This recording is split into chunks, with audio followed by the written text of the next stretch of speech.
Boa tarde. Tudo bien? Well, how many people understand English? Oh, this is good. It's good news because I speak English. Great to be here. I'm going to talk for a little while, and then we're going to try and do Q&A if we can. Is that okay with everybody?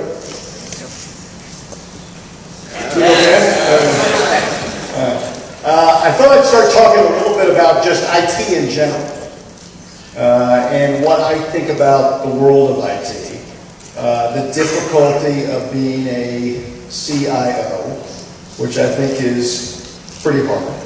I'll talk about that a little bit as a business leader and how I thought about and how I think about my IT organization.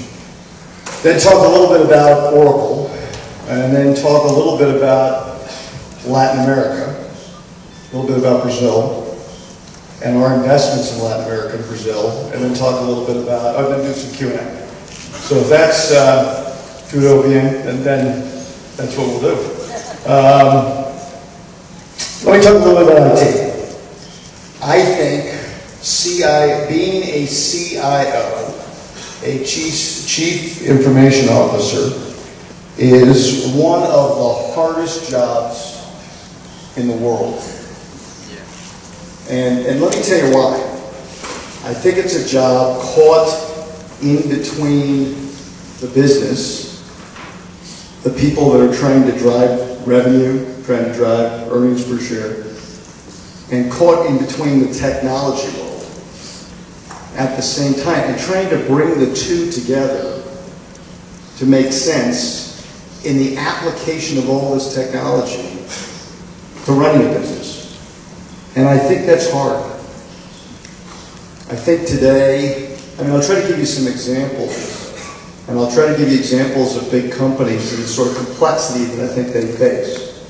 A company that I was the CEO of had 7,000 applications running the business.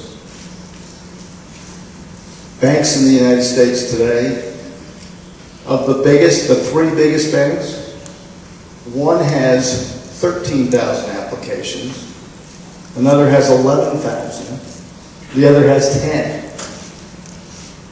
These numbers are huge. These legacy applications hold incredible amounts of data, are usually applications that are multiple applications automating the very same process. But frankly, over the years, different business leaders have had different approaches to the same process and created many, many more applications. Just to give context to how complicated this becomes, when you have 7,000 applications, I'll use the example I used cited earlier. Drove the company I had to 19,000 IT employees.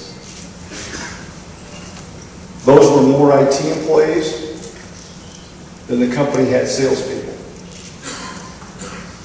The spend on IT was higher than the spend in R&D. Why? Because the business had become so complicated and the IT around it to automate the processes. Everything was different by country, was different by some adaptation to some process, and hadn't been dealt with in multiple generations of management. By the way, with that big a budget, you'd probably think, well, boy, I bet those guys were wasting a lot of money. Probably had a huge budget. Probably did tons of cool stuff with all that money. It took, just think, with 7,000 applications. If you just had 2 people who knew about each application, you had 14,000 people. 82% of the money